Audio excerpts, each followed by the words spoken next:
¿Qué tal amigos? Bienvenidos a su programa Hablemos de Psicopedagogía. Les habla Yair Chaverra Guerrero. Como todas las semanas trataremos un tema o una pregunta psicopedagógica. Esta semana Beatriz Elena López Vélez, docente de la UPB, nos hace la siguiente pregunta. Yair, ¿cuál es la función social de la educación? Por Dios, Beatriz, ¿cómo me pones en estos apuros? Pero tranquila, en este video trataremos de darle solución a tu inquietud. Vamos a verlo. Mi querida Beatriz, inicio dándote respuesta, trayendo a colación algunos apartados de Durkheim, el cual afirma que la sociedad construye un cierto ideal de hombre. Este ideal guarda en su interior lo que debe ser tanto desde el punto de vista intelectual como físico y moral. Este ideal en cierta medida es lo mismo para todos los ciudadanos de un país, pero a partir de un determinado punto se diferencia según los ámbitos particulares que la sociedad alberga en su interior. Por lo tanto, el mismo goza de ser único y diverso. En este punto Durkheim nos propone una función social en doble vía. La primera es suscitar un cierto número de estados físicos y mentales en los niños, ya que la sociedad a la que pertenece considera como condición que debe florecer en cada uno de sus miembros. La segunda, según Durkheim, es crear ciertos estados físicos y mentales en el grupo social específico. Estamos hablando de las casas, las clases, las familias, la profesión, los cuales toman como referente de existencias dichos ideales y por lo tanto desean que todos sus miembros los compartan y los vivan. Estamos hablando aquí de la religión, la política, la cultura y por supuesto la educación. Termino este pequeño apartado diciéndote lo siguiente, y es que Durkheim nos dice que la educación es el medio a través del cual se prepara el espíritu de los niños, las condiciones esenciales para su propia existencia, o sea, vivir y convivir en sociedad. Pero antes de continuar, miremos un poco de historia. En los griegos, la educación se trataba de formar mentes delicadas, cautas, sutiles, amantes de la mesura y de la armonía, capaces de apreciar la belleza y los placeres de la pura especulación. En los romanos se trataba de formar hombres de acción, entusiastas por la gloria militar e indiferentes en cuanto a lo que tiene que ver con las artes y las letras. En el medioevo, la educación se trataba de formar buenos cristianos, amantes de las posturas de Cristo, de la fe y ligados a todas estas consignas. Tenemos que en el medioevo la educación adoptó un carácter más laico, más literario. En la actualidad, la ciencia tiene la tendencia a ocupar el lugar de todos los procesos educativos. Entonces, todos los conocimientos y todo el acervo del conocimiento gira en torno a lo que la ciencia logra construir. Ahora, mi querida Beatriz, voy a mencionar algunos autores que nos pueden dar luces sobre cuál es la función social de la educación. Noam Chomsky afirma que la verdadera educación no solo consiste en enseñar a pensar, sino también a aprender a pensar sobre lo que se piensa y en este momento reflexivo, en el que con mayor nitidez marca nuestro salto educativo respecto a otras especies, exige constatar nuestra pertenencia a una continuidad de criaturas pensantes. En este sentido, la función social de la educación sería enseñar a pensarnos como individuos, como especies, como grupo.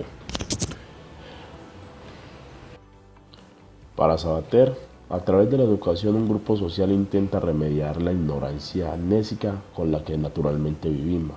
Que estamos hablando de una construcción de la memoria histórica. Por su lado, Martha Nussbaum nos dice que la educación no consiste en la asimilación pasiva de datos y contenidos culturales, sino en el planteamiento de desafíos para que los intelectos se tornen activos y competentes, dotando el pensamiento crítico para un mundo complejo. Nos implica también en ese planteamiento de Martha Nussbaum una toma de decisiones, una toma de conciencia sobre lo que está pasando en el mundo. Por otro lado, la UNICEF dice que la educación debe ofrecer a los niños una escalera para salir de la pobreza y un camino hacia el futuro más prometedor. Y vemos aquí una posición muy esperanzadora y muy transformadora de la UNICEF. Resta decir que hubo un largo tiempo de la historia en que la educación se le daba una función exclusivamente individual. La educación era considerada como un proceso de perfeccionamiento de la persona. Y aquí acababa todo.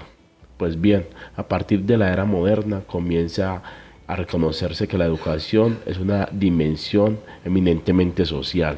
Fueron los autores como Pestalozzi, Durkheim, Dewey y otros quienes llegaron a este extraordinario descubrimiento. A partir de aquí se podía hablar de una función socializadora de la educación. Respecto a esto, Murstein puntualiza que la educación no moldea al hombre en lo abstracto, sino en lo concreto, para una determinada sociedad. Estamos hablando de que la educación es contextualizada, es temporal y es funcional para determinada época de la historia.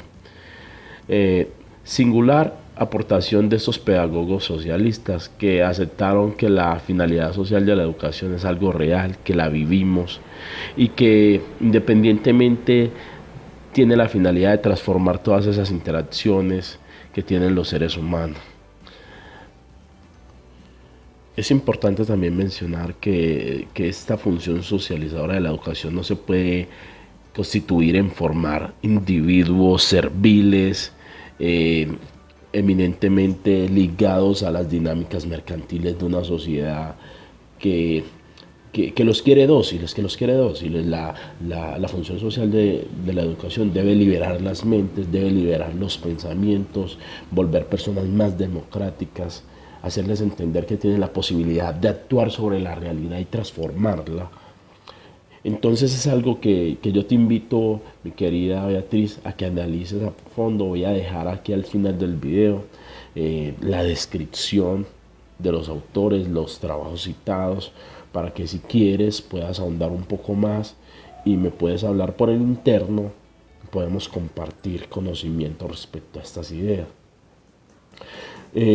Sigo pensando que la educación, por todo lo que carga, sigue por constituirse como un patrimonio de la colectividad. Entonces, porque ahí está lo que es la cultura, los temores, las esperanzas, las creencias, los hábitos y todas estas ideas. Entonces, en sí esto es algo maravilloso, pero que también nos puede causar ciertos temores, porque como puede potencializar a los sujetos, también los puede limitar a un determinado espacio de acción. Bueno, no siendo más, espero que el video te haya aclarado en parte o te sirva para aclarar tu duda, y también te invito a investigar y que discutamos esto a profundidad. Feliz resto de día.